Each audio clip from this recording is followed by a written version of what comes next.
আসলে এটা তো আমাদের প্রাণের একটা দিন। মানে 52 থেকে যে মানে বাঙালি থেকে বাংলাদেশি হয়ে ওঠার যে লড়াই সংগ্রাম, সেই সংগ্রামের মধ্য দিয়ে বাঙালি থেকে বাংলাদেশি পর্যন্ত যে যত শহীদ হয়েছেন। জি, কেমন লাগছে, কেমন লোকজন দেখছেন? নতুন সরকার ক্ষমতায় আসার পরে 21শে ফেব্রুয়ারি পালন করলো।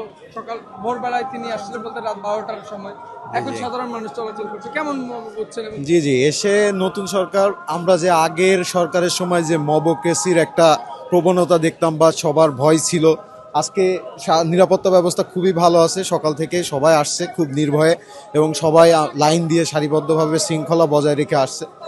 আসলে এটা তো আমাদের প্রাণের একটা দিন। মানে 52 থেকে যে মানে বাঙালি থেকে বাংলাদেশি হয়ে ওঠার যে লড়াই সংগ্রাম, সেই সংগ্রামের মধ্য দিয়ে বাঙালি থেকে বাংলাদেশি পর্যন্ত যে যত শহীদ হয়েছেন, আমাদের আজকে প্রাণের একটা উৎসবে পরিণত হয়েছে। এটা যদিও শোকের একটা দিন, আমরা ভাষা শহীদদেরকে স্মরণের জন্য এখানে এসেছি। তবে আমরা মনে করি যথাযথ সম্মানটা ভাষা শহীদদেরকে দেখানো যাচ্ছে না। এখন নতুন করে 5 আগস্ট পরবর্তী সময়ে নতুন করে কিছু শব্দ জন্ম হয়েছে, আজাদি, ইনসাফ, হ্যাঁ, এই শব্দগুলো, ইনকিলাব, এই শব্দগুলো তো আসলে বাংলা ভাষার কোনো শব্দ না।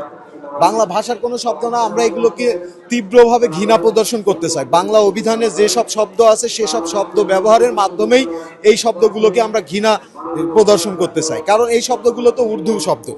আমরা বাঙালি, আমরা বাংলা শব্দগুলো ধারণ করে চলতে চাই।